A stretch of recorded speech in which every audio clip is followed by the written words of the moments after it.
2 কোটি টাকায় ভিসি পদ বিক্রি করতেন দীপুমনির ভয়ঙ্কর সব তথ্য ফাঁস হয়েছে।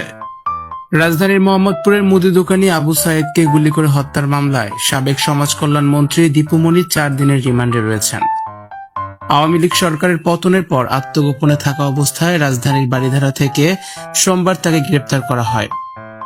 গত 11 বছরে পররাষ্ট্র, শিক্ষা ও সমাজ কল্যাণ মন্ত্রণালয়ের দায়িত্বে সামলেছেন দীপুমনি। সবচেয়ে আলোচিত ছিলেন শিক্ষামন্ত্রী থাকাকালে। দীপুমনির দুর্নীতি অনিয়ম সম্পর্কে জানলেও ভয়ে মুখ খোলেননি তার মন্ত্রণালয়ের সচিবরা।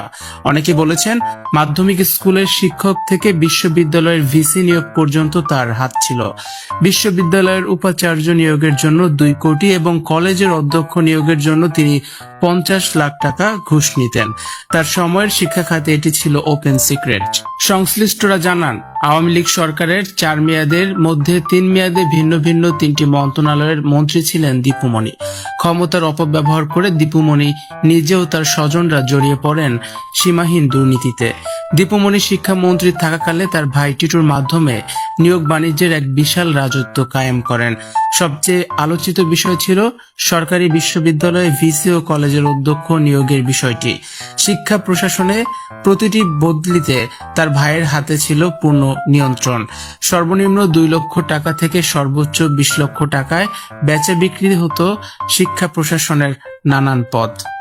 সেই সময় 2 কোটি টাকা দাও ভিসি হও এমন একটি কথা ছড়িয়ে পড়ে। বাংলাদেশের ইতিহাসে সরকারি বিশ্ববিদ্যালয়ের ভিসি নিয়োগে আর্থিক লেনদেনের কোনো নজির ছিল না, কিন্তু দীপুমনি সেই দৃষ্টান্ত স্থাপন করে গেছে।